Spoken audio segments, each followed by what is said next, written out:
All right, welcome in. I am Brian Edwards of MajorWager.com, getting you updated on the NBA Finals. What a game we had Monday night. I'm coming to you late Wednesday afternoon, June 12th, with Game 6 on deck tomorrow night. Oracle Arena. Kawhi did not shut it down for good the other night because Golden State made an incredible rally, down 103-97 with 3:05 left. They had just gotten blitzed by Kawhi Leonard for a 10-0 run. Kawhi had been cold most of the night, but he went off mid-fourth quarter, 10-0 run, all him.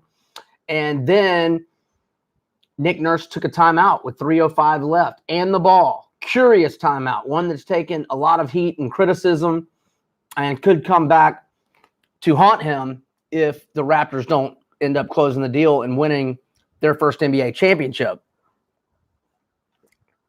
Okay, so Nurse calls that timeout. Toronto does not score. Golden State comes down. Splash Brother number 1A or 1B, Klay Thompson, drains a three. They get a stop at the other end. They come down. You know what? I don't know that they got a bucket right away. I think they may have had another possession where they didn't score. But anywho, then Steph gets a clean look for three, catch and shoot, nothing but nylon. That tied it up. They got another stop, come down, and Klay Thompson with the go-ahead three ball to put the Warriors up 106-103, a 9-0 run by the Splash Brothers as they stared elimination in the face with no Kevin Durant, with Kevin Looney also unavailable. Then Toronto gets a bucket, DeMarcus Cousins goaltend on Kyle Lowry, and then Toronto gets a stop because DeMarcus Cousins, stupid moving screen, just so dumb.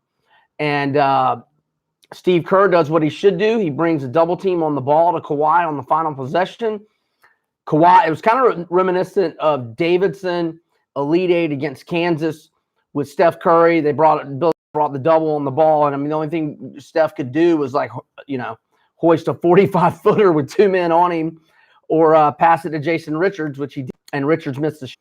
Leonard passes it to Fred VanVleet, takes a dribble or two, penetrating, kicks to the corner, and Draymond Green just does a sensational job of quickly getting around a Marc Gasol screen and getting a piece of the shot, which went out of bounds or off the side of the backboard regardless. 106-105 win for Golden State. They stave off elimination. They force Game 6. So here we are with a reset. Game 6. Tomorrow, Thursday night, at Oracle Arena, 9:07 p.m., ABC Eastern. Right now, most books have Golden State 2.5-point favorite, 211.5 on the total. Toronto on the money line is plus 125. The updated series price at the Westgate Superbook, Toronto minus 360, Golden State plus 280. Now, this line opened at 4 late Monday night, but it quickly moved to 3.5. Then you saw it move to 3 yesterday, being Tuesday. Wake up this morning, it's 2.5. Kevin Durant came back, tried to played effectively, hit 3 threes, 11 big points, but early second quarter as he drove to his left, his what he had a strained calf on going back to May 8th in the Houston series. It gave on him. Torn Achilles, just finding out in the last hour or so. He underwent surgery in New York today for the torn Achilles, which is an injury. It's normally a 9 to 12 month injury. But now as we look for tomorrow, Kevin Looney, he's been upgraded to probable. He's playing in a lot of pain though. But I mean, they just need his defensive presence, rebound, set screens. He's been in pain, but he's shown he can do it. And I think Cousins is starting. He had that good game 2, and then not so much games 3 and 4. Cousins gave him good minutes again in game 4. Maybe he's getting closer to 100%. So maybe they only need about 15 minutes out of Looney. Because, I mean, Cousins can't give him 35 minutes. I mean, it's pushing it. I think he had 28 minutes in game 2, and that was really pushing it. But anywho, updated odds to win series MVP. And I wrote an article about this at majorwager.com that hopefully you read yesterday, because I said this prop bet to win NBA Finals MVP is one that should be a pass unless you were going to give consideration to Klay Thompson at 25-1 odds. Now I wake up this morning, those odds have been reduced to 18-1. Draymond Green was at 30-1 yesterday. He's gone down to 12-1. Steph yesterday was plus 250. Now he's plus 300. And like I mentioned earlier, the updated series price, Golden State plus 280. And I was saying in the article, it would be only a fool would bet Steph on that prop bet, because he's only winning it if they win the series, and you get an extra 30 cents, the plus 280 price on Golden State. Now Steph's at plus 300, so it still doesn't make sense. If you think Steph's going to win MVP, just take Golden State plus 280, because what if Steph only scores 20 and Klay goes for 35 or 40? And, you know, he's down to 18-1, but let me do think that he does have a legit chance to win Finals MVP honors if Golden State comes back and wins. And here's why. Okay, game 1, Klay had 21 points and 5 boards. Game 2 came out hot as a firecracker in the first quarter. Now, he left early fourth with the hamstring, which caused him to miss all of game 3 and most of the fourth quarter of game 2. Nevertheless, he still had 25 points, 5 rebounds, 1 steal, and 5 assists compared to only 1 turnover. Again, he misses game 3. He comes back in game 4, doesn't miss a beat, 11 of 18 from the field, a team best 28 points. Then the other night, Monday, game 5, 26 points, 6 rebounds, 1 steal, 4 assists, and only 1 turnover. But most importantly, like I explained, during that 9-0 run, he splashed 2 of those crucial 3 balls. Okay, the other odds, all right, Kawhi was even money favorite going into game 4 to win Finals MVP honors. Then he was up to minus 500 going into game 5. That got reduced to minus 400. Now he's minus 325. I told you Steph plus 300. Draymond went from 30-1 to 12-1. Klay 25-1 to 18-1. The rest of the board, which you don't really need to know because it doesn't matter. These guys aren't winning it.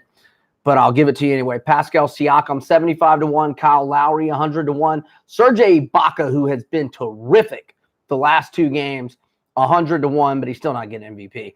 Gasol, 150-1. Van Vliet, he's been outstanding in the series as well, 200-1. Andre Iguodala, who won MVP, the Warriors' first title, he's at 250-1. And the field, any other player, is 100-1. All right, quickly on KD, it'll probably be an unpopular opinion, and we'll see what he says. I don't think he's going to be bitter at Golden State. I think he was dying to get on the court. There were, quotes from executives or all through the series, national writers were talking about how it's killing KD to not get on the court. If he didn't want to be on the court, he would not have been on the court.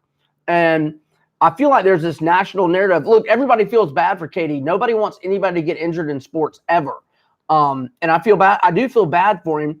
And I love my boy Charles Barkley, but he was being critical of Golden State. I feel like 95% of the narrative nationally seems to be Golden State rushed him back. He shouldn't have been playing. That's a bunch of nonsense. He gets paid $30 million a year and change. He was 32 days removed from the injury. I mean, did the first injury probably cause the second injury, which is a long-term injury? Probably, yeah. But before we feel sorry for KD's pockets, he has, by June 26th, 2 weeks from today, he has a $31 million and change player option he can exercise to sit on his ass, or not sit on his ass, rehab next year and get paid $31 million. So this national narrative of poor KD, look, I get his mom sticking up for him. I get it. I get that. But this narrative of poor KD, come on. He's a grown man. He didn't have to go out there. He wanted to go out there, and he was effective.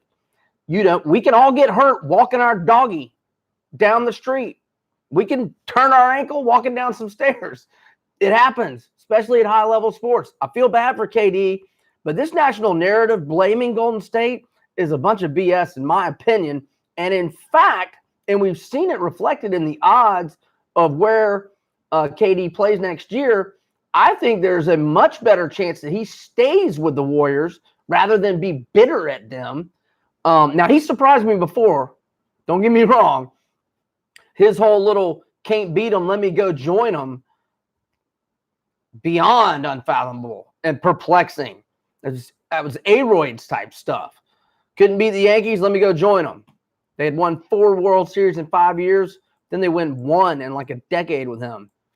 So that's probably not a popular opinion, but that's my opinion. That was my opinion going into Game 5. I'm sure as hell not changing it just because he got hurt. Again, we can all get hurt walking our doggy. So, again, $31 million and change player option. The Knicks and Nets still want to sign him long term. I mean, maybe not as much, but they know they still got to give him max money.